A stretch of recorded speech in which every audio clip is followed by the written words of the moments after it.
আসসালামু আলাইকুম রাহমাতুল্লাহি ওয়া বারাকাতুহু। আজকের আলোচনার বিষয়বস্তু হচ্ছে ছন্দ গঠনের পদ্ধতি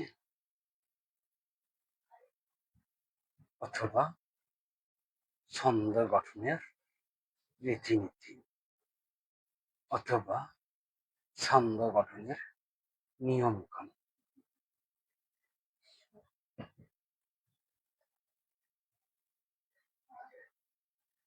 আজকে আমি এই বিষয় নিয়ে আলোচনা করব, যতটুকু পারি, যতটুকু আমার এই বিষয়ের উপর জ্ঞান গরিমা আছে, যতটুকু আমি ছন্দ বিষয়ে অধ্যয়ন করেছি, এই বিষয় নিয়ে আজকে আমি আলোচনা করব।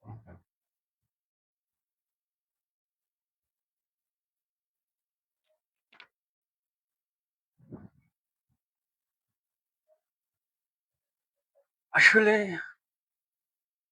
আমাদের ছন্দ নিয়ে অনেক দ্বন্দ্ব, ছন্দ নিয়ে অনেক কথা। কেউ আছে ছন্দর কথা শুনলেই ওদের গা চলে যায়, বা তারা একটা আতঙ্ক মনে করে। তারা অনেকেই নির্দিষ্ট রীতিনীতিকে মানতে চায় না, তারা অনেকেই নির্দিষ্ট নিয়ম কানুনকে মানতে চায় না। ছন্দের যে একটি মূল সূত্র, ছন্দ গঠনের যে প্রক্রিয়া, এই ধরনের অনেকগুলো বিষয় তারা মানতে চায় না। না মানার অনেকগুলো কারণ আছে, সেই কারণগুলো আলোচনা করা হবে। আবার এই ছন্দটা কঠিন কেন, বা অনেকেই ছন্দকে কঠিন করে নিয়েছে, এর কারণটি কি, এগুলো বিষয় নিয়ে আলোচনা করতে হবে। ছন্দ কি একক নির্দিষ্ট রীতিনীতির মাঝে সীমাবদ্ধ, না অন্য কিছু, এই বিষয় নিয়ে আলোচনা করা হবে। ছন্দ আসলে কি, এর গঠন কাঠামো কি, এই আসলে এর মূল ভূমিকা কি, এর মূল বিষয়বস্তু কি, এই ধরনের সকল বিষয় নিয়ে আলোচনা করা হবে, যাতে এই ছন্দের কথা শুনলে অনেকেই আতঙ্ক বোধ না করে, বা অনেকেই এর নিয়ে বিদ্বেষ সৃষ্টি না করে, বা একে অনেকেই অনর্থক মনে না করে।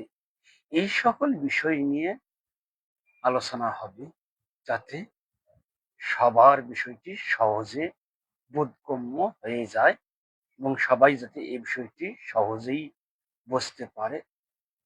এই বিষয় নিয়ে পরিপূর্ণভাবে যতটুকু পারি এর চুলচেরা বিশ্লেষণ করার চেষ্টা করব, যদি আমার এই পর্যন্ত আল্লাহ তাআলা তৌফিক বা ক্ষমতা দান করে।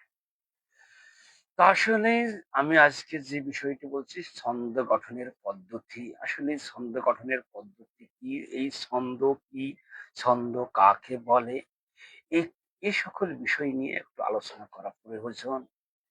যদিও আমি ছন্দ গঠনের পদ্ধতির প্রথম পর্বে এ বিষয় নিয়ে কিছু আলোচনা করেছি।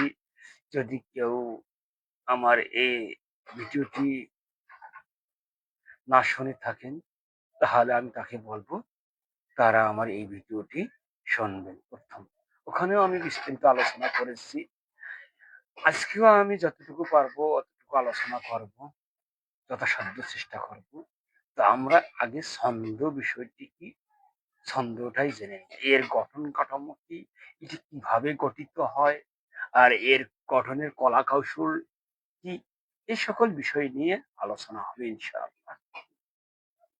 তো শুরুতেই ছন্দটা কি, আমরা যে এই ছন্দ ছন্দ ছন্দ বলি, ছন্দের কথা বলি, আসলে এই ছন্দটা কি, এই বিষয় নিয়ে আমাদের একটু আলোচনা করা প্রয়োজন, বা এই বিষয় নিয়ে আমাদের একটু জানা প্রয়োজন। জানলে আমাদের বিষয়টি সহজ হবে, বোঝার সহজ হবে। আর এই ছন্দ নিয়ে আমরা অনেকে হতাশা বা আতঙ্ক বা এই যে না মানা, এই ধরনের বিষয়গুলো আমাদের আর থাকবে।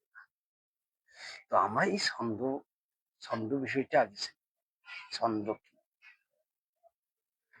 ছন্দ কি এই বিষয় নিয়ে আমি হয়তো ২-৩ লাইফে মানে কয়েকদিন আগে ছন্দের যে কয়েকটি ধাপ আছে, এই ধাপগুলো নিয়ে আমি প্রত্যেকটি ধাপ নিয়ে আলোচনা করেছি। ছন্দ, অর্থ, স্বাদ, তারপরে তাল, মাত্রা, লয়, তার আরো অনেকগুলো বিষয় ছিল, যে বিষয়গুলো নিয়ে আমি গত লাইফে আলোচনা করেছিলাম। গত লাইফে না, আরো কয়েকদিন আগে, আরো কয়েক লাইফে আগে আমি আলোচনা করেছিলাম ছন্দের বিষয়গুলো সম্পূর্ণ বুঝিয়ে দিয়েছি। যেমন ছন্দের যে বিষয়গুলো থাকে, ছাদ, ঝোঁক, তাল, মাত্রা, লয়, ইচ্ছা, বশতা, অধীনতা, ছলনা, প্রতারণা, এই ধরনের যে প্রত্যেকটি শব্দের আমি ব্যাখ্যা করেছিলাম, ব্যাখ্যা করে বলেছি যে কোনটার টিটা কি কারণে হবে। তো আমরা একটি এর মৌলিক যে বিষয়টি ধরে নেব, স্বাদ। ছন্দের যে বিষয়টি আমরা একটি বিষয় ভেবে নেব, স্বাদ। আমরা এটাকে অনুসরণ করব। তার মাঝে ঝোঁক, তাল, লয়, মাত্রা, ইচ্ছা, বশ্যতা, অধীনতা, এই ধরনের আমরা মানে কাজ করব। তবে আমরা মৌলিকভাবে স্বাদকে ভেবে নেব। এই স্বাদ থেকে আমাদের আলোচনা শুরু হবে। তো আমাদের আরেকটি যে বিষয়গুলো আছে, যে স্বাদটি কেন হলো, ছন্দের লাগে আরেকটি মৌলিক বিষয় ধরে নেব, সেটি হবে আনন্দ। আনন্দ কেন হয়? আমরা যদি এই দুটি বিষয়ে মানে ধরে নেই, বা এই দুটি বিষয়ের একটু সঠিক অর্থটা জেনে নেই, এটার পারিভাষিক এর প্রয়োগটা কি হবে, এই বিষয়টা জেনে নেই, তাহলে আমাদের জন্য সহজ হবে। ছন্দ অর্থ হচ্ছে কি, আনন্দ। এটার মূল একটি বিষয় হচ্ছে কি, আনন্দ। এটি মৌলিকভাবে মৌলিক স্বীকৃতি রূপে এটি প্রতিষ্ঠিত। ছন্দ আপনি যেভাবেই গঠন করেন না কেন, যে নিয়মে গঠন করেন না কেন, যে কলা কৌশলে গঠন করেন না কেন, এটির মৌলিক যে বিষয়টি হচ্ছে আনন্দ। এই আনন্দ কেন আসলো, আনন্দ কথাটি কেন হলো, ছন্দ মানে আনন্দ, এটি কি আপনারা জানেন যে ছন্দের যদি বিপরীত শব্দটি নিতে চাই, তাহলে বলতে হবে আনন্দ। ছন্দ, আনন্দ। তো এই যে আনন্দ, আনন্দ কেন?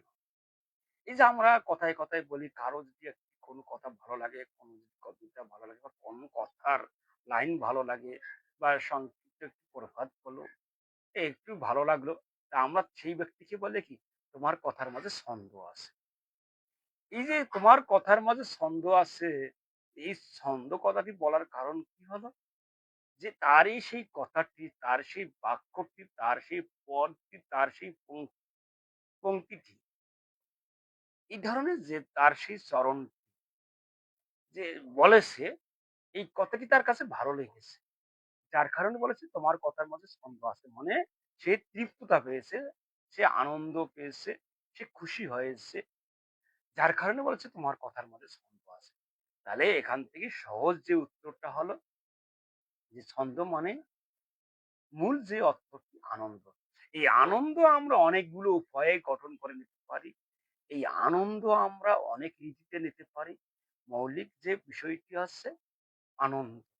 ছন্দের আরেকটি বিষয় হচ্ছে আনন্দ। ছন্দের আরেকটি বিষয় হচ্ছে কি, স্বাদ। স্বাদ কেন?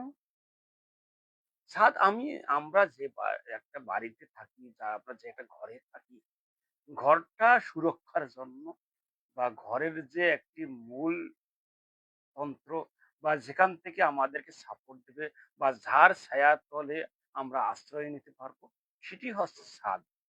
তো কবিতার ক্ষেত্রে ছন্দটা হচ্ছে কি, স্বাদ। মানে মাতা স্বরূপ, মূল স্বরূপ।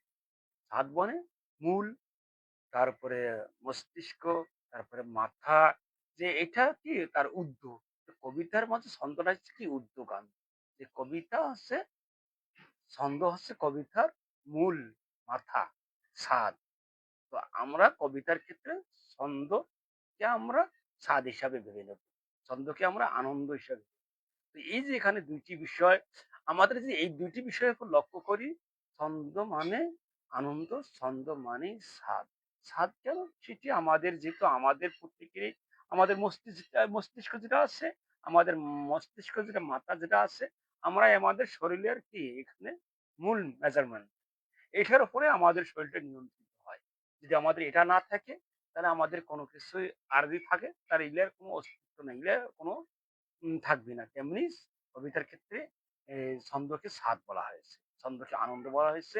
যে যদি তার মাঝে আমরা আনন্দ দিতে না পারি, তাহলে আমি যে রীতিতে রচনা করি না কেন, এটি আমাকে আনন্দ দিতে হবে। তো এইজন্য আমরা ২ টি ছন্দের ২ টি অর্থ নিয়েই কাজ করি, ২ টি অর্থ নিয়ে আলোচনা করি। আরেকগুলি বাদে দিলাম। ওগুলি পরে আলোচনা হবে। বা আমার যদি কারো ওই আলোচনাগুলো শোনার প্রয়োজন হয়, তাহলে আমরা আমার আগের লাইভ গুলো শুনে নিতে পারেন। যে আমি ছন্দের ওখানে বিস্তারিত ছন্দ, সাজ, যোগ, তাল, লয়, বশ্যতা, অধীনতা, প্রতারণা, ছলনা, ছন্দে ছন্দে মিলন, ছন পদ্মছন্দে মিলন, এই ধরনের অনেকগুলো বিষয় নিয়ে আলোচনা করেছি। ওগুলি আমরা ওই সময় শুনবো। ওই পর্বে আমি ছন্দের সংজ্ঞা কি তাও আলোচনা করেছি। ওগুলো শুনে নিতে পারবেন। তো এক আলোচনা বারবার করা ঠিক না। তো আমরা আজকে যে ছন্দ গঠনের পদ্ধতি, এটির ২য় পর্ব এই আলোচনা করতে গিয়ে ছন্দ বিষয়ে একটু কাজ করা প্রয়োজন। যার কারণে আমি ছন্দ বিষয়ে একটু কাজ করতেছি ছন্দটা। ছন্দ বিষয়টি হচ্ছে আনন্দ। এসে কি আমরা একটি অর্থেই কতক্ষণ জেনে নেই। স্বাদ অর্থ আরেকদিন পরে বলবো। তবে আমি টাচ করেছি ছন্দ অর্থ স্বাদ, এটা নিয়ে আরেক সময় আলোচনা করব। আজকে আমরা ছন্দ অর্থ আনন্দ এই কথাটুকুর উপর আলোচনা করি। এটুকু বিষয় বিশ্লেষণ করি। তাহলে একটি বিষয় নিয়ে আলোচনা করলে সবার জন্য সহজ হবে বা সবাই বুঝতে পারবে। আর যদি আমরা সব বিষয় নিয়ে আলোচনা করি, তাহলে একটাও বোঝা যাবে না। তো আজকে আমাদের মূল যে ছন্দ মানে আনন্দ, এই কথার উপর বিশ্লেষণ করব, এটুকুই নিয়ে আলোচনা করব। আর এটুকুই নিয়ে ছন্দ গঠনের পদ্ধতিটি জানিয়ে দেব বা চেষ্টা করব বোঝানোর জন্য যতটুকু পারি। এই যে আনন্দ কেন? যে ছন্দ মানে আনন্দ। এখন আনন্দ কেন? আপনি একটি কবিতা রচনা করেন, আপনি একটি কবিতা আবৃত্তি করেন। এখন আপনার এই কবিতা রচনা বা আবৃত্তি করার পরে বা রচনা করার পরে বা আপনি একটা কবিতা আবৃত্তি করলেন, আপনার পাঠক বা শ্রোতা, একজন পাঠক আপনার কবিতাটি আবৃত্তি করলো বা পড়লো। বা আপনি একটি কবিতা, আপনার কবিতাটা আপনি আবৃত্তি করলেন, আপনার এই শ্রোতারা শুনলো। তো এই যে আপনার শুনলো বা পড়লো, হয় পাঠক পড়লো অথবা শ্রোতা শুনলো। ২ এর একটি। আপনার কবিতাটি হয় পাঠক পড়লো অথবা শ্রোতা আবৃত্তি শুনলো।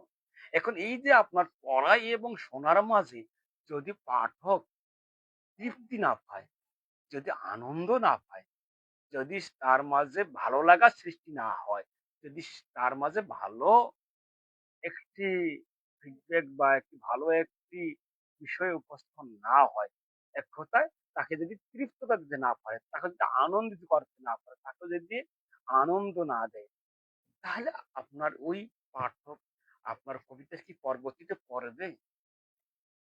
আপনারা বলেন। যদি আপনার এই কবিতা আবৃত্তি করে বা কবিতা পাঠ করে যদি পাঠক বা শ্রোতা আনন্দ না পায়, তৃপ্ত না পায়, যদি ভালো লাগা খুঁজে না পায়, তাহলে কি পরবর্তীকালে আপনার কোনো কবিতা কোনো পাঠক পড়বে বা আবৃত্তি করবে? আপনারাই বলেন। এর উত্তর আসবে না। তাহলে এই যে আপনার কবিতা লেখার মৌলিক যে বিষয়টি হচ্ছে কি, যা ভালো লাগা সৃষ্টি করা, আনন্দটা দেওয়া, আনন্দ দেওয়া সৃষ্টি করা। যদি এই ধরনের কোনো কিছু না পান, তাহলে আপনার এই পাঠক বা শ্রোতা যে হোক, যে আপনার পরবর্তীকালে সেই কবিতা পড়বে না, আবৃত্তি শুনবে না। তাই যে মৌলিক যে বিষয়টি দাঁড়ালো, কবিতা লেখার যে মৌলিক যে বিষয়টি, সেটি হচ্ছে কি? পাঠকের তৃপ্ত দেওয়া, পাঠককে আকৃষ্ট করা, পাঠকের মনে জয় করা, পাঠকের ভালো লাগা সৃষ্টি করা। এটি হচ্ছে মৌলিক কারণ। এটি হচ্ছে মৌলিক উদ্দেশ্য। কবিতা লেখার যে মৌলিক ২ টি উদ্দেশ্য আমি হয়তো কয়েকটি লাইফের আগে আমি এই বিষয় নিয়ে আলোচনা করেছি। কবিতা লেখার মৌলিক ২ টি উদ্দেশ্য আছে। সেই ২ টি উদ্দেশ্যের একটি হচ্ছে কি পাঠককে আনন্দিত করা, আরেকটি হচ্ছে কি পাঠককে জ্ঞান দান করা। ১ নম্বর হচ্ছে কি পাঠককে আনন্দ দেওয়া, তৃপ্তি দেওয়া, উল্লাসিত করা। আর ২য় নম্বর হচ্ছে পাঠককে জ্ঞান দান করা, জ্ঞান জ্ঞান প্রকাশ করা, পাঠকের মাঝে কি উপদেশ প্রদান করা। এই ২ টি কবিতা লেখার আপনার মৌলিক ২ টি কারণ। একটি হচ্ছে কি পাঠককে জ্ঞান দান করা, মানে ১ম টি হচ্ছে পাঠককে আনন্দ দান করা, ২য় টি হচ্ছে পাঠককে জ্ঞান দান করা। তো আমাদের এই বিষয়টি মনে রাখতে হবে। তাই এই যে আমরা যদি প্রধান কারণটি যে পাঠককে আনন্দিত দেওয়া, এইটি নিয়ে যদি আমরা কাজ করি বা এটি নিয়ে বিশ্লেষণ করি, তা আপনার এই কবিতা আবৃত্তি করে বা কবিতা পাঠ করে পাঠক কিভাবে আনন্দিত পাবে, কিভাবে তৃপ্ত পাবে, কিভাবে ভালো লাগা সে পাবে। এখানে যদি আপনার ওই ধরনের আপনার পদ, পংক্তি, চরণ রচনা না হয় তাহলে কি পাঠক আনন্দিত হবে? পাঠক কি খুশি হবে? পাঠক কি তৃপ্তবোধ পাবে? কখনোই পাবে না।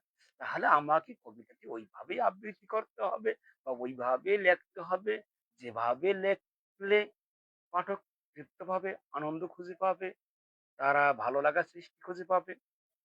এভাবেই আমাদেরকে রচনা করতে হবে। এখন এই রচনা করতে গিয়ে আপনি কবিতাটি যেকোনো আপনি একটি রীতির মধ্যে লিখতে পারেন। সেটি আপনার পদ্য রীতিতে হতে পারে, সেটি আপনার গদ্য রীতিতে হতে পারে, সেটি আপনার পদ্য ছন্দ হতে পারে, সেটি আপনার গদ্য ছন্দে হতে পারে। আমাদের একটি কথা মনে রাখতে হবে, যারাই কবিতা লেখুক বা যারাই মাত্রা নিয়ে বিশ্লেষণ করুক বা যারাই ছন্দ নিয়ে বিশ্লেষণ করুক, আমাদের মৌলিক যে একটি বিষয় মনে রাখতে হবে ছন্দ ২ প্রকার। একটি হচ্ছে পদ্য ছন্দ, একটি হচ্ছে গদ্য ছন্দ। এই যে আমি আপনাদের যে ছন্দ গঠনের পদ্ধতি কি, এটি নিয়ে যাওয়ার আগে আমি আপনাকে বললাম ছন্দ ২ প্রকার। একটি হচ্ছে গদ্য ছন্দ, একটি হচ্ছে পদ্য ছন্দ। একটি পদ্য অবস্থায় ছন্দ গঠিত হয়, একটি গদ্য অবস্থায় ছন্দ গঠিত হয়। এখন আমাদেরকে জানতে হবে পদ্য ছন্দ কোন অবস্থায় গঠিত হয় আর গদ্য ছন্দ কোন অবস্থায় গঠিত হয়। পদ্য ছন্দ আমাদের গঠিত হয় নির্দিষ্ট মাত্রা মিল, নির্দিষ্ট রীতিনীতি, নিয়ম কানুনে। পদ্মছন্দ কি ব্যবস্থায় গঠিত হয়? নির্দিষ্ট মাত্রা মিল, নির্দিষ্ট রীতি-নীতি গঠন কাঠামোর মধ্যে পদ্মছন্দ গঠিত হয়। গদ্যছন্দ কিভাবে গঠিত হয়? গদ্যছন্দ নির্দিষ্ট মাত্রা মিল বা নির্দিষ্ট রীতিনীতির প্রয়োজন ছাড়া, নির্দিষ্ট কোনো রীতিনীতির প্রয়োজন নেই যে গদ্যছন্দ রচনা করা যায়। এটি অনির্দিষ্ট রীতিনীতি অবস্থায়, অনির্দিষ্ট মাত্রা মিল অবস্থায়, যার মাঝে নির্দিষ্ট কোনো মাত্রা মিলের প্রয়োজন হয় না। অনির্দিষ্ট মাত্রা মিলেই গদ্য ছন্দ রচিত হয়। অনির্দিষ্ট নিয়মে, যার মাঝে কোনো নির্দিষ্ট নিয়ম নেই। নির্দিষ্ট নিয়ম ছাড়াই গদ্য ছন্দ রচিত হয়। তো আমাদেরকে ছন্দ লেখার আগে বা ছন্দ জানার আগে আমাদের মৌলিক যে ২ টি বিষয় জানতে হবে, মৌলিক যে ২ টি বিষয় জানতে হবে, ছন্দ ২ প্রকার। ছন্দ ২ প্রকার। একটি হচ্ছে পদ্য ছন্দ, একটি হচ্ছে গদ্য ছন্দ। আপনি এখন যে কোন ছন্দে রাখবেন সেটি আপনি আপনার ক্ষমতার, আপনার পারদর্শিতার উপর নির্ভর করবেন। আপনার পারদর্শিতার উপর নির্ভর করবে যে আপনি কোন ছন্দে, গদ্য ছন্দে বেশি পারদর্শী না আপনি পদ্য ছন্দে বেশি পারদর্শী। অনেকে বলে, অনেকে আছে যারা ছন্দের কথা শুনলে বা যারা ছন্দের কথা বলে তারা বলে যে ছন্দ মানেই তো নির্দিষ্ট মাত্রা মিল, নির্দিষ্ট রীতিনীতি, নিয়ম কানুন কাঠামো। তাদের মাঝে পদ্মছন্দ হচ্ছে স্বরবৃত্ত ছন্দের কবিতা অথবা মাত্রাবৃত্ত ছন্দের কবিতা অথবা অক্ষরবৃত্ত ছন্দের কবিতা অথবা আপনার অমিত্রাক্ষর ছন্দের কবিতা অথবা পয়ার রীতির কবিতা অথবা স্বনির্ধির কবিতা। তাদের কাছে ছন্দ বলতে এইগুলি। যদিও আরো অনেকগুলি যেমন রীতি ছিল, যেমন বৈরী ছন্দ, তারপরে আরো অনেকগুলি অ্যারাবিক ছন্দ আছে। যাই হোক, এগুলি আমাদের বর্তমান সমাজে প্রচলন নেই। আমাদের বর্তমান বাংলা সাহিত্যে আমরা যে ৩-৪ টি ছন্দর নাম দেখতে পাই সেটি হচ্ছে মূলে হচ্ছে গদ্য ছন্দ এবং পদ্য ছন্দ। পদ্য ছন্দ থেকে আসছে স্বরবৃত্ত ছন্দ, অক্ষরবৃত্ত ছন্দ, মাত্রাবৃত্ত ছন্দ, অমিত্রাক্ষর ছন্দ। এটি কিন্তু যদি অমিত্রাক্ষর ছন্দ আমরা অক্ষরবৃত্ত ছন্দের একটি ধারা ভেবে নেই। তারপরে আমাদের যেহেতু এটিও একটা নাম দিয়েছে অমিত্রাক্ষর ছন্দ, একটি অনেকে অমিত্রাক্ষর ছন্দে লিখতে চায়। যদিও এটি অক্ষরবৃত্ত ছন্দের একটি ধারা। আবার পয়ার রীতি বা এটাকে পয়ার ছন্দও অনেক বলে। যদিও এটি অক্ষরবৃত্ত ছন্দের একটি ধারা। আবার আপনার সনেট রীতি এটিও যদি একটি অক্ষরবৃত্ত ছন্দের ধারা। যাই হোক আমরা বর্তমান আমাদের সাহিত্য জগতে এই মানে অক্ষরবৃত্ত, স্বরবৃত্ত, মাত্রাবৃত্ত, তারপরে অমিত্রাক্ষর, পয়ার, সনেট এইগুলো আমাদের পদ্য ছন্দের ক্ষেত্রে আছে। আর গদ্য ছন্দের ক্ষেত্রে আছে যেমন আপনার এখানে অনেকেই যে মুক্ত ছন্দের কথা বলে যে মুক্ত ছন্দই কি গদ্য ছন্দ, গদ্য ছন্দ একটি আছে, মুক্ত ছন্দ আছে। তারপরে আরো এই ধরনের অনেকগুলি নাম দিয়েছে।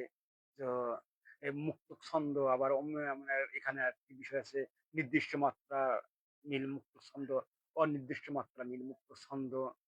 এই যেটি নির্দিষ্ট রীতিনীতি কাঠামো গঠিত হয় এটি মুক্ত ছন্দ। মুক্ত ছন্দ আসলে কি ওভাবেই নির্দিষ্ট কোনো নিয়মকে অনুসরণ করে না। কিছুটা এ আছে যেমন আমাদের যদি উদাহরণ দেওয়া যায় তাহলে যেমন মুক্তক অক্ষরবৃত্ত ছন্দ, মুক্তক মাত্রাবৃত্ত ছন্দ, মুক্তক স্বরবৃত্ত ছন্দ। এইগুলি আপনার নির্দিষ্ট রীতিনীতির কিছুটা মিল আছে। এই যে পরিপূর্ণ যে ধরা বাঁধা এমনটি না, কিছুটা মিল আছে। এই মিল থাকার কারণে এটাকে মুক্তক অক্ষরবৃত্ত বলা হয়েছে। আবার দেখা যায় কি অনির্দিষ্ট মাত্রার মুক্তক ছন্দ। অনির্দিষ্ট মাত্রার মুক্ত ছন্দ যার মাঝে গদ্য ছন্দের মতো এটির মাঝে কোনো নির্দিষ্ট রীতিনীতি নেই, যা মুক্ত ছন্দের মতো এই ধরনের অনেকগুলো আছে। যাই হোক আমাদের ছন্দ বলতে কি আমাদের যারা অনেক ধারণা করে ছন্দ বলতেই অক্ষরবৃত্তি মাত্রাবৃত্তি স্বরবৃত্তি আসলে এই তাদের এই ধারণা বা তাদের এই কথা বলা ঠিক নয়। ছন্দ দুই প্রকার, কিছু গদ্য ছন্দ কিছু পদ্য ছন্দ। আর একটি বিষয় মনে রাখতে হবে যে আমরা যে কবিতা রচনা করি প্রত্যেকটি কবিতার মাঝে ছন্দ আছে। ছন্দ ছাড়া কোনো কবিতা হয় না। ছন্দ ছাড়া কোনো কবিতা হয় না। প্রত্যেকটি কবিতার মাঝে ছন্দ আছে। ছন্দ হচ্ছে কবিতার প্রাণ। প্রাণ ছাড়া যেমন মানুষ বাঁচে না, মানুষের অস্তিত্ব ঠিক থাকে না, মানুষের অস্তিত্ব বিলীন হয়ে যায়, তেমনি কবিতার মাঝে ছন্দ ছাড়া কবিতা হয় না। কবিতার অস্তিত্ব বিলীন হয়ে যায়, কবিতার অস্তিত্ব থাকে না। তাই ছন্দ হচ্ছে কবিতার প্রাণ। ছন্দ হচ্ছে কবিতার প্রাণ। তবে এই ছন্দ মানে যে নির্দিষ্ট মাত্রা মিল, নির্দিষ্ট রীতিনীতি কাঠামো এটা নয়।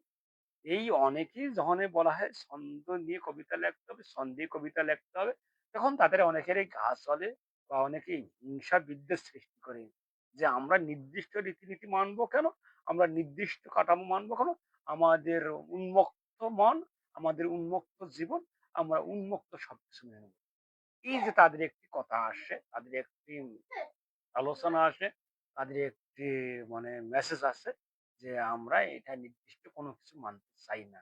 তা আসলে যে যারা উপস্থাপন করেছে আমাদের অতীতে বিজ্ঞজনেরা তারা হয়তো ওভাবে উপস্থাপন করতে পারেনি যে ছন্দ মানেই যে নয় নির্দিষ্ট মাত্রা আমি, ছন্দ মানেই নয় নির্দিষ্ট রীতিনীতি কাঠামো, ছন্দ মানেই নয় নির্দিষ্ট বাঁধন।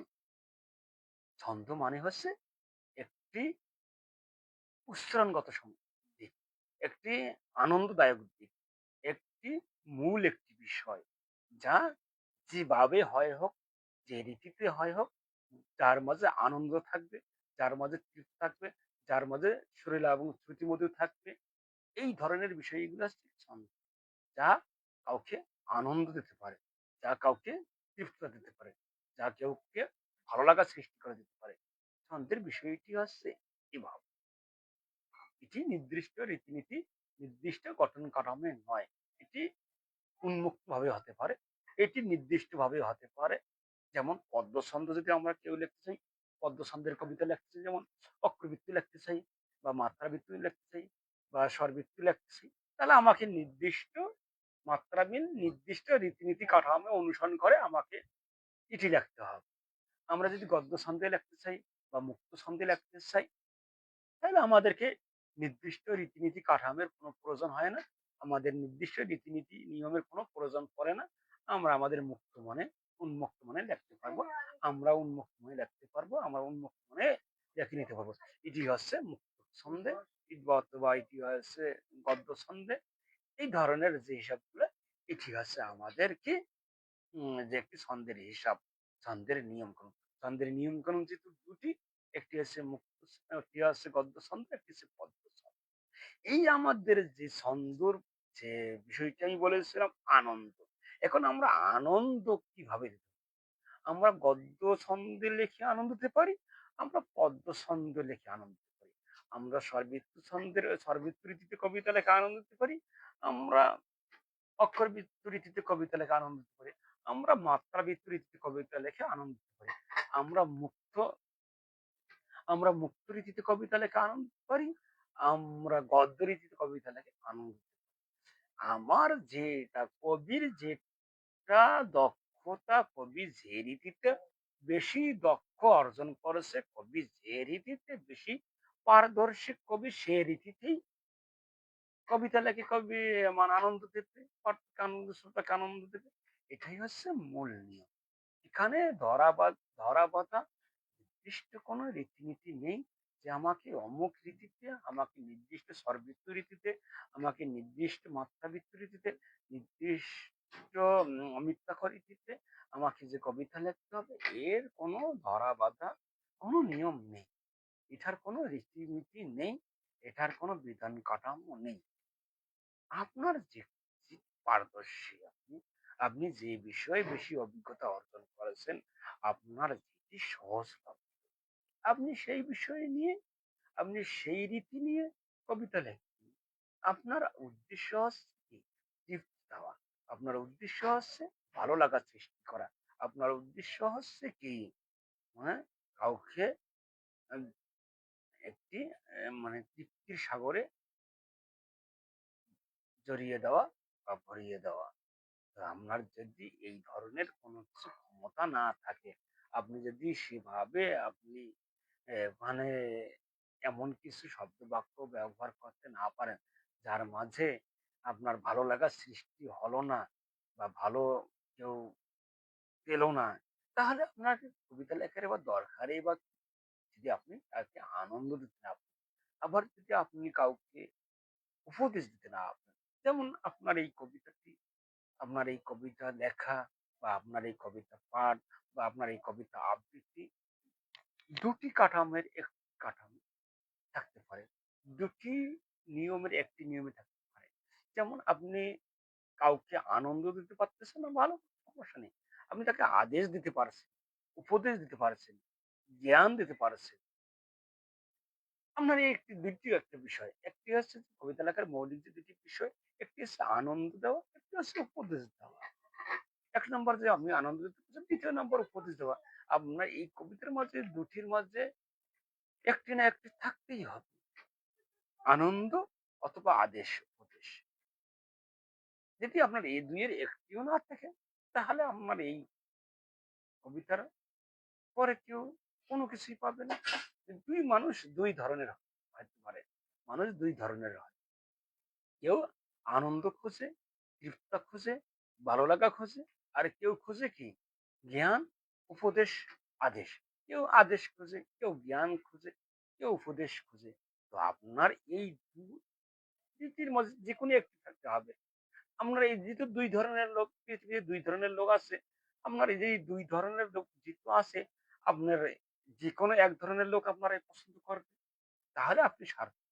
আর যদি আপনার এই ২ রীতির এক রীতিও না থাকে, তাহলে এখানে আপনার লেখাটাই মূল্যহীন। কারণ আপনি তাদের কাউকে, আপনি যে ২ ধরনের যে লোক আছে, আপনি তাদের কাউকে খুশি করতে পারতেছেন না। কাউকে আনন্দ দিতে পারছেন না, কাউকে তৃপ্তি দিতে পারছেন না, কাউকে উপদেশ দিতে পারছেন না, কাউকে আদেশ করতে পারতেছেন না। তো এই কারণে যে আপনার যে তৃপ্ততা বা আদেশ যেটি হোক, এখানে ২ টি কাঠামোর মাঝে যেকোনো আপনি একটি কাঠামো বাছতে পারেন। হয় আপনি গদ্য কাঠামো বেছে নেবেন, তাহলে আপনি পদ্য কাঠামো বেছে নেবেন। আপনি পদ্য রীতি বেছে নেবেন, আপনি গদ্য রীতি বেছে নেবেন। এখানে আপনাকে যে নির্দিষ্ট মাত্রা নির্দিষ্ট ছন্দে অক্ষরবৃত্ত, মাত্রাবৃত্ত, স্বরবৃত্ত এই যে মেনে নিতেই হবে, এভাবে লিখতে হবে, ছন্দ মানে যে এটাই নির্দিষ্ট, এইটি না। এটি কখনো এটি কখনোই না, এটি কখনোই না। ছন্দ মানেই হচ্ছে আনন্দ দেওয়া, ছন্দ মানেই হয়েছে তৃপ্ত, ছন্দ মানেই হয়েছে আদেশ দেওয়া, ছন্দ মানেই হয়েছে উপদেশ দেওয়া। এখন আপনি এখানে আপনার ক্ষমতার বলে, আপনার প্রতিভার বলে, আপনার পারদর্শিতার বলে আপনি যে কোনো আকৃতি নিতে পারেন, সেটি নেবেন। এটি হচ্ছে মূল কথা। তো আসলে যে আমি এর ছন্দ বিষয়ে যে প্রথম যে আলোচনায় আমি সেখানে উল্লেখ করে রেখেছি যে নির্দিষ্ট মাত্রা মিল হলেই যে ছন্দ হবে এমনটি নয়। আমি সে সময় আমি আপনাদের বা ওই সময় যে আমি লাইভটি করেছিলাম সেখানে আমি উল্লেখ করে দিয়েছিলাম যে ছন্দ যে নির্দিষ্ট মাত্রা মিল হলেই ছন্দ নয়, নির্দিষ্ট মাত্রা মিল হলেই যে ছন্দ গঠিত হবে এমনটি নয়। সে বিষয় নিয়ে আমি ওখানে আলোচনা করেছিলাম। তো আমি তার কিছু যেহেতু এখানে কথাগুলো এসছে, তাই আমি আজকে সংক্ষিপ্তভাবে দুটি বিষয়ে আলোচনা করব। যেটি হচ্ছে নির্দিষ্ট মাত্রা মিল গঠিত হলেই যে ছন্দ হবে এমনটি নয়, আবার অনির্দিষ্ট মাত্রা মিলে যে ছন্দ এমনটিও নয়। এখানের ছন্দ বিষয়টি বুঝতে হলে এখানে আমাদের যে বিষয়টি জানতে হবে সেটি হচ্ছে কি সুরেলা এবং শ্রুতিমধুর যে মূল যে একটি বিষয় আসবে, যেমন ভালো লাগার কথা বলেছি, আনন্দ দেওয়ার কথা বলছি, এর মূল যে কাঠামোটা হচ্ছে সুরেলা এবং শ্রুতিমধুর। যে আমার যে ছন্দটা, যে আমি যে পদ বা পংক্তি গঠন করব, এখানে সুরেলা এবং শ্রুতিমধুর আছে কিনা, এখানে ভালো লাগা আছে কিনা, এখানে শব্দ, পর্ব, পদের যে ধ্বনিগুলো আছে সেই ধ্বনিগুলো সুরেলা এবং শ্রুতিমধুর ভাবে উচ্চারিত হচ্ছে কিনা, এটি মূল বিষয়। ছন্দের যে আরেকটি বিষয় হচ্ছে কি সুরেলা এবং শ্রুতিমধুর ভাবে প্রসারিত করা, যা পড়তে শুনতে ভালো লাগে। আপনি পড়তেছেন, আপনার কাছে ভালো লাগছে, যে শুনছে তার কাছে ভালো লাগতেছে। কারণ এখানে সুরেলা এবং শ্রুতিমধুর আছে, এখানে ধ্বনির মাধুর্যতা আছে, এখানে বাক্যের যে অন্তর্নির্দিষ্ট একটা যে কোন বলতে কথা আছে এটি আছে, যে এই ধারণা এই ধরনের বিষয়গুলো আছে বলে এটি সুরেলা এবং শ্রুতিমধুর। তো এই বিষয়টা আমাদের মনে রাখতে হবে। ছন্দের যে আরেকটি ধারা হচ্ছে কি সুরেলা এবং শ্রুতিমধুর সৃষ্টি করা। তো এখানে এই সুরেলা এবং শ্রুতিমধুর করতে গেলে আমাদের কি করতে হবে? কি করতে হবে? শব্দগুলো শব্দগুলো একের পর এক, একের পর এক যে নিপুণ গাঁথনির মতো বিন্যাস করতে হবে।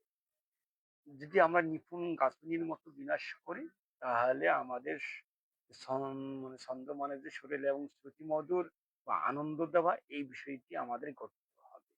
নিপুণ গাঁথনির বিন্যাস কি? তো আমাদের এই নিপুণ গাঁথনির বিন্যাস হচ্ছে যে শব্দের মাঝে বিয়ে দেওয়া, এক শব্দ থেকে আরেক শব্দ বিয়ে দেওয়া। বিয়ে দেওয়া মানে কি ঘনিষ্ঠতা সৃষ্টি করা, যেটি আমাদের পড়তে এবং তার গঠন কাঠামো এতটাই সুন্দর হবে, যার একটি ধ্বনি প্রবাহ থাকবে, যার সুর টান থাকবে, মাধুর্যতা থাকবে। তো এটি কিভাবে হবে? তার গঠনটি হচ্ছে আমাদের নিপুণ যে শব্দগুলোর গঠন করতে হবে নিপুণ গাঁথনি। নিপুণ গাঁথনির বিন্যাস কি?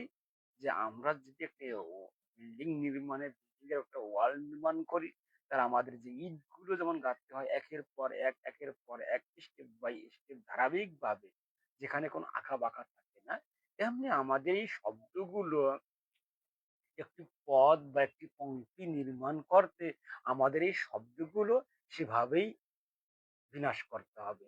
যার মাঝে থাকবে সুরের টান, যার মাঝে থাকবে মাধুর্যতা, যার মাঝে থাকবে ভালো লাগা, ভালোবাসা। এই যে এই ধরনের ভাবে আমাদের এমন ভাবে শব্দগুলো একের পর এক, একের পর এক বিন্যাস করতে হবে, যার মাঝে যে এই বিনাশের ফলে যে আমরা পদ গঠন করব বা পংক্তি গঠন করব বা চরণ গঠন করব বা স্তব গঠন করব বা একটি পূর্ণ একটি কবিতা নির্মাণ করব।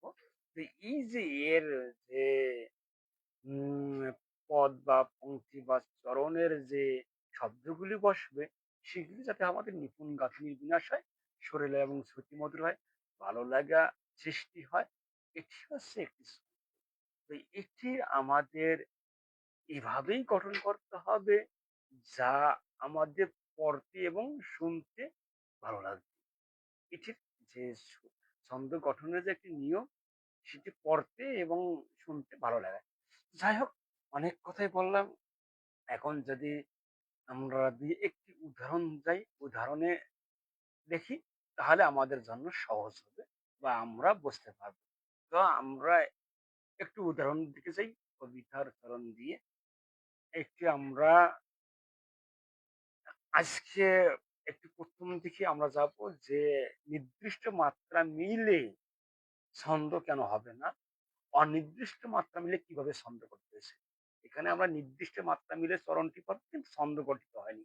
নির্দিষ্ট মাত্রা মিল ঠিক আছে, সেটি আপনার অক্ষরবৃত্ত ছন্দের মাঝে পড়ে গেছে, স্বরবৃত্ত ছন্দের মাঝে পড়ে গেছে, মাত্রাবৃত্ত ছন্দের মধ্যে পড়ে গেছে এই পংক্তিটি। কিন্তু সেটি ছন্দ গঠিত হয়নি। কিন্তু এইখানে আবার অনির্দিষ্ট মাত্রা মিলে অনির্দিষ্ট রীতিনীতি কাঠামো ছন্দ গঠিত হয়েছে। সে বিষয়টি নিয়ে আজকে একটু আলোচনা করি বা সে বিষয়ে আমরা পংক্তিটি একটু আবৃত্তি শুনে নেই। সেই পংক্তিটি হচ্ছে, আমার হৃদয় আঁচু মিশে শিরার মতন ধারা করো, বলবো তোমায় ভালোবাসি, জীবন মরণ তুমি সাথী। এটি হচ্ছে দুটি পংক্তি, একটি কবিতার বা কবিতার মতো দুটি পংক্তি আবৃত্তি করলাম বা উচ্চারণ করলাম বা পড়লাম। তো এই যে আমি যেটি পড়লাম এটি কিন্তু নির্দিষ্ট মাত্রা মিল আছে। যেমন স্বরবৃত্ত ছন্দে ৪-৪-৪-৪ মাত্রার মিল আছে। আবার আছে অক্ষরবৃত্ত ছন্দের প্রতিটি পদে ১০ মাত্রা করে আছে। একটি পংক্তিতে ২০ মাত্রা আছে, একটি পদে আছে ১০ মাত্রা করে। আবার যদি আমরা মুক্তক মাত্রাবৃত্ত ছন্দে ধরি, তাহলে আমার আছে প্রতিটি পদে আছে ৬-৪ মাত্রা, ৬-৪ মাত্রা, ৬-৪ মাত্রা। তো এই যে আমাদের এখানে নির্দিষ্ট মাত্রা মিল আছে, অক্ষরবৃত্ত ছন্দে আছে, স্বরবৃত্ত ছন্দে আছে, মুক্তক মাত্রাবৃত্ত ছন্দের নির্দিষ্ট রীতিনীতি আছে, নির্দিষ্ট মাত্রা মিল আছে, গঠন কাঠামো ঠিক আছে। কিন্তু এটি ছন্দ হয়নি। কেন ছন্দ হয়নি? আমরা আরেকবার লক্ষ্য করি, আমরা আবার পড়ি, আমার হৃদয় আঁচু মিশে শিরার মতন ধারা করে, বলবো তোমায় ভালোবাসি, জীবন মরণ তুমি সাথী। এই যে এখানে যে আমি শব্দগুলো একের পর এক, একের পর এক শব্দগুলির ব্যবহার করেছি, প্রয়োগ করেছি, বিনাশ করেছি।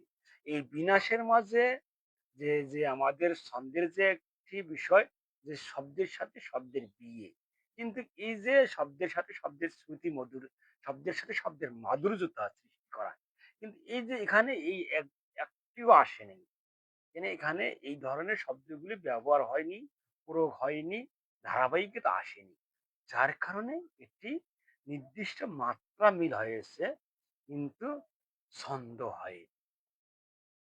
এখানে ছন্দ না হওয়ার কারণটা কি? এখানে যে মাধুর্যতা নেই, সুরেলা এবং শ্রুতিমধুর নেই, সব ভাব যে আপনার যে একটি ছন্দের যে একটা উপকরণ হিসাবে যে ভালো লাগা, এই ভালো লাগাটা নেই। যার কারণে এই নির্দিষ্ট মাত্রা মিল ঠিক আছে কিন্তু এটি ছন্দ হয়। তাহলে আমরা এই শব্দগুলো বা এই পদগুলো আমরা একটু অন্যরকম ভাবে সাজিয়ে দেখি এর মাঝে ছন্দ গঠিত হয়েছে কিনা, এখানে মাঝে ভালো লাগার সৃষ্টি হয়েছে কিনা, ভালোবাসার সৃষ্টি হয়েছে কিনা, এখানে তৃপ্তদায়ক কিছু হয়েছে কিনা, এখানে একটি আনন্দদায়ক কিছু হয়েছে কিনা, আমরা এই বিষয়টি একটু দেখি নিই। সে বিষয়টি হচ্ছে কি, তুমি যে আমার হৃদয়ে মিশে আছো রুদি রক্তের মতো, কি করে গো ভুলি যে তোমারে, তোমারই ব্যথা বিরহে এ জীবন ঘরে। এই যে আমরা যে আগে যে দুটি পংক্তি উচ্চারণ করলাম বা আবৃত্তি করলাম, আবার নিচের পরবর্তীতে আমরা যে দুটি পংক্তি আবৃত্তি বা উচ্চারণ করলাম, এর ২ এর মাঝে পার্থক্য আছে। যে এই যে আমাদের যে এখন যেটা আবৃত্তি করলাম, এটি কিন্তু নির্দিষ্ট মাত্রা নেই, নির্দিষ্ট মাত্রা মিল নেই। কিন্তু এটি ছন্দ হয়েছে বা এটির মাঝে ভালো লাগা বা শব্দের সাথে শব্দের বিয়ে বা সরেলা এবং শ্রুতিমধুর এই বিষয়গুলি এখানে ফুটে উঠেছে। কিভাবে ফুটে উঠেছে? লক্ষ্য করে দেখেন, "তুমি যে আমার হৃদয়ে" এখানে একটি মানে একটি পদ গঠিত হয়েছে যে, "তুমি যে আমার হৃদয়ে।"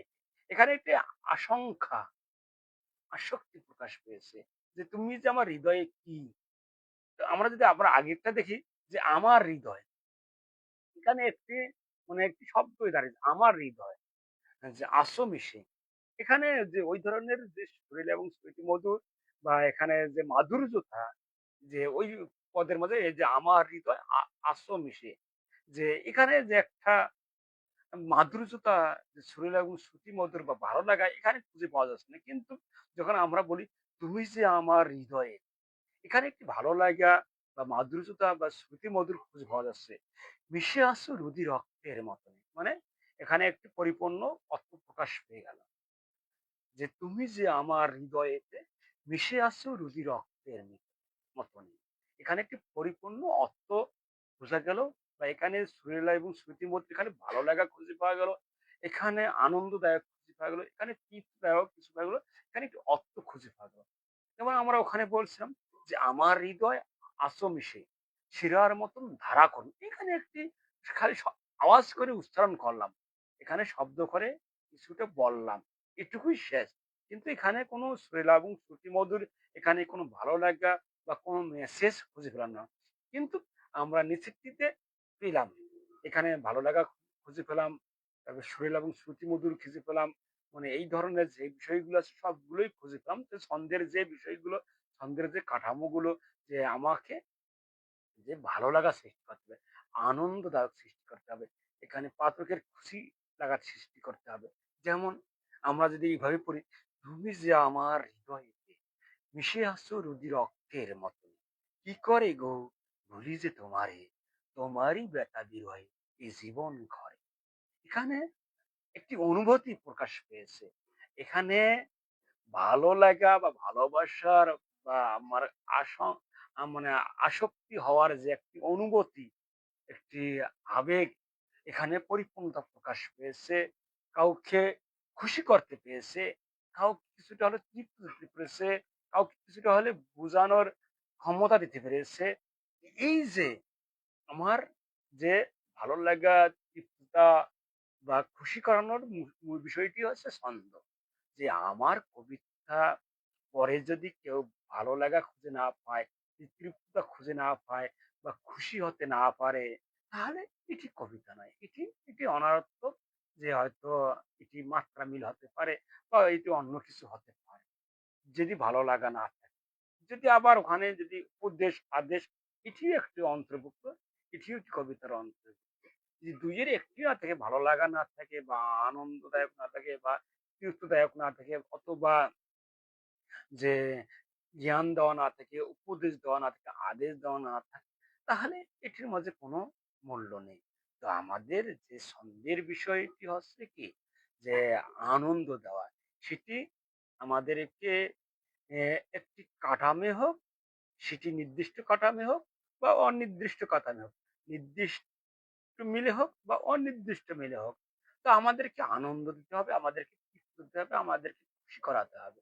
তো আমরা এখান থেকে যে একটি মেসেজ পেলাম, সেটি হচ্ছে কি, ছন্দ মানে আনন্দ। সেটি আমাদেরকে ২ টি নিয়মের যেকোনো একটি নিয়ম আমরা ধরে নিতে পারি বা আমরা অনুসরণ করতে পারি বা আমরা সেভাবে রচনা করতে পারি। একটি হচ্ছে গদ্যরীতি, একটি হচ্ছে পদ্যরীতি। একটি হচ্ছে গদ্য ছন্দ, একটি হচ্ছে পদ্য ছন্দ। পদ্য ছন্দ মানে নির্দিষ্ট মাত্রার নির্দিষ্ট রীতিনীতি কাঠামো। গদ্য ছন্দ মানে অনির্দিষ্ট মাত্রার অনির্দিষ্ট রীতিনীতি কাঠামো, অনির্দিষ্ট রীতিনীতি পদ্ধতি। আমরা এই ২ এর মধ্যে আমরা যেটার মধ্যে আমাদের পারদর্শিতা বেশি, আমরা যেটাকে বেশি আয়ত্ত করে নিতে পারছি, যে রীতিটা আমাদের কাছে সহজলভ্য, যেটার মাঝে আমরা স্বাচ্ছন্দ্য বোধ করবো, আমরা সেটিই গ্রহণ করবো। নট নট অক্ষরবৃত্ত, নট স্বরবৃত্ত, নট মাত্রাবৃত্ত। এটি আমাদের জন্য নির্দিষ্ট নয়, যে নির্দিষ্ট নয়। আমাদের জন্য যেটা সহজলভ্য, আমরা আমাদের জন্য সেটাই নির্দিষ্ট করে নেব। গদ্য ছন্দের সহজলভ্য, আমরা গদ্য ছন্দ নিতে পারবো। পদ্য ছন্দ সহজলভ্য, পদ্য ছন্দ। তবে হ্যাঁ, এখানে আরেকটি বিষয়, যে যদি কেউ কবি হতে চায় বা কবিতা লেখার ধারণ পোষণ করে যে আমি ভবিষ্যতে কবি হব, তবে তাকে একটি বিষয়ে মাথায় রাখতে হবে, সেটি পদ্য ছন্দ গদ্য ছন্দ দুটি তার আয়ত্ত থাকতে হবে, থেকে দুটিকে আয়ত্ত করে নিতে হবে, দুটি রীতি তার জানতে হবে। কবি বৈশিষ্ট্য, কবিতার হওয়ার মানে কবিতা লেখার যে বৈশিষ্ট্য এবং কবি হওয়ার যে বৈশিষ্ট্য, এখানে দুটি বৈশিষ্ট্য থাকতে হবে। একজন কবিকে দুটি বৈশিষ্ট্যের অধিকারী হতে হবে। শুধু যদি সারা জীবন সে আপনার গদ্যছন্দে কবিতা লেখে, গদ্যছন্দে পদ্যছন্দে কবিতা লেখ না, না এটি কবির বৈশিষ্ট্য নয়। একজন কবি হতে গেলে তাকে একজন যে পরিপূর্ণ বা তাকে মানে প্রাতিষ্ঠানিকভাবে বা আপনার আন্তর্জাতিকভাবে বা রাষ্ট্রীয়ভাবে যদি স্বীকৃতি স্বরূপ কবি হতে চায়, তাকে দুটি বিষয়ে জানতে হবে, দুটি ছন্দ বিষয়ে জানতে হবে। পদ্য এবং গদ্য দুটিই জানতে হবে। আপনি শুধু পদ্যই জানলেন, কিন্তু গদ্য জানলেন না। আপনি গদ্যের বিরোধিতা করলেন। গদ্যেরকে আপনি মানে আপনার কাছে খারাপ মনে হলো যে আপনি গদ্য বলতে কোনো কিছুই নেই। তাহলে আপনিও কবি না। কেন? কবি হওয়ার জন্যে উন্মুক্ত চেতনা হওয়া দরকার। উন্মুক্ত চিন্তাধারা হওয়া দরকার। শুধু আপনি নির্দিষ্ট বাঁধনেই বেঁধে যাবেন। আপনি অনির্দিষ্ট বাঁধনে তাকে ছেড়ে দেবেন না। আপনি অনির্দিষ্টভাবে আপনি চিন্তা চেতনা করবেন না। আপনি উন্মুক্ত হয়ে চিন্তা চেতনা করবেন না, আপনি কবি নন। আপনাকে আপনাকে বাঁধনের চিন্তাও করতে হবে, আপনাকে বাঁধনহীন চিন্তা করতে হবে। আপনি বাঁধনের মাঝেও রাখবেন, আপনি বাঁধন ছাড়াও রাখবেন। আপনি ছেড়ে দেবেন, আবার আপনি বন্ধ করে রাখবেন, আটকে রাখবেন। আবার উন্মুক্ত করে ছেড়ে দিন। যদি আপনি এই দুইয়ে অধিকারী হতে পারেন, তবেই আপনি কবি হতে পারবেন। তবেই আপনাকে কবি হিসেবে স্বীকৃতি দেবে আমাদের উদ্বোধন মহোদয়গণ। আর যদি আপনি নির্দিষ্ট একটার মধ্যেই পড়ে থাকেন, যে শুধু পদ্যই মানেই ছন্দ, পদ্যই মানে কবিতা, আর পদ্যের বাইরে আর কোনো কবিতা নেই, তাহলে আপনি ওই আপনার ওই কবি হওয়ার যোগ্যতাও নেই। আপনি কবিও হতে পারবেন না। কিন্তু প্রত্যেকটা কবি তাদের জীবনটা শুরু করেছে গদ্য ছন্দ দিয়ে বা মুক্ত ছন্দ দিয়ে। মানে কোনো কবি তার নির্দিষ্ট জীবনের শুরুতে পদ্য ছন্দ দিয়ে তার জীবন শুরু করেনি। তারপরে যখন তাদের বয়সের সাথে তাদের ছন্দ চর্চার পরে তারা নির্দিষ্ট একটি কাঠামো এসে দাঁড়া হয়েছে, বা নির্দিষ্ট রীতিনীতিতে তারা লেখা শুরু করেছে। তাদের মধ্যে দুইয়ের প্রতিভা আছে। তাই তারা যারা প্রতিষ্ঠিত কবি সাহিত্যিক তারা একটু মানে দুইয়ের গদ্য এবং পদ্যকে অস্বীকৃতি করে না। তারা দুটিকেই স্বীকৃতি দিয়েছে এবং দুটি অনুসরণ করে তারা তাদের জীবনকাল পরিচালনা করেছে। তাই এটি আপনাদের জন্য মোস্ট ইম্পর্টেন্ট, যে আপনাকে ২ এর উম জানতে হবে। ২ বিষয়ে আপনার ২ রীতি বিষয়ে জানতে হবে। ২ রীতি বিষয়ে আপনাকে অধ্যয়ন করতে হবে, চর্চা করতে হবে। আপনি এক রীতি অধ্যয়ন করে আরেকটি শিখালেন না। এটি আপনাকে যথেষ্ট স্থানে, আপনাকে যথেষ্ট সম্মানে নিয়ে যাবে না। হ্যাঁ, আপনি যেতে পারবেন সেই পরিমাণ, যে পরিমাণ আপনার জন্য যথেষ্ট নয়, বা যে পরিমাণ আপনি প্রতিষ্ঠিত হতে পারবেন না, সেই পর্যন্ত আপনি যাইতে পারবেন। কিন্তু পরিপূর্ণ যথেষ্ট, যেটা আপনাকে আন্তর্জাতিক, যেটাকে যে বিষয়ে আপনাকে ঊর্ধ্বতন স্থানে নিয়ে যাবে, এই পর্যন্ত আপনি যাইতে পারবেন না। তাই আপনাকে ২ টি বিষয় নিয়েই জানতে হবে। আপনি কোনটার সাথে কোনটার বিরোধ করা যাবে না। আপনি কোনটার মধ্যে কোনটা বিদ্বেষ করতে পারবেন না। এটাই আপনাকে মাথায় রাখতে হবে। যাই হোক, আজকের আলোচনা অনেক হয়ে গেছে, অনেক দীর্ঘায়িত হয়ে গেছে। তো আশা করা যায় যে এখান থেকে হয়তো অনেকে অনেক কিছু মেসেজ নিতে পারেছেন, বা না নিতে পারলে আপনারা বোঝার চেষ্টা করবেন, অথবা না বুঝলে আমাকে মেসেজ করে জানিয়ে দেবেন যে এখানে আমার জানার বাকি আছে, বা এখানে বুঝি নাই। তাহলে আমি সেটি ক্লিয়ার করে দেব, অথবা সে বিষয় নিয়ে আমি আবার লাইভ কি করব, আপনার ওই মন্তব্যের পর আমি আবার আরেকটি ভিডিও করব। এটি আমি করব, অথবা লিখিত কোনো পোস্ট লিখিত যে পোস্টগুলো আছে আমি তা দিয়ে দেব। যেকোনোভাবে আমি আপনার উত্তর দেওয়ার চেষ্টা করব এই আশাবাদী। তো আজকের এই অবস্থায়, আজকের আলোচনা এই অবস্থায় সবার সুস্বাস্থ্য কামনা করছি। সবাই ভালো থাকবেন। যদি আল্লাহ তাআলা বাঁচায় রাখে তো সামনের লাইফে আবার দেখা হবে। আসসালামু আলাইকুম।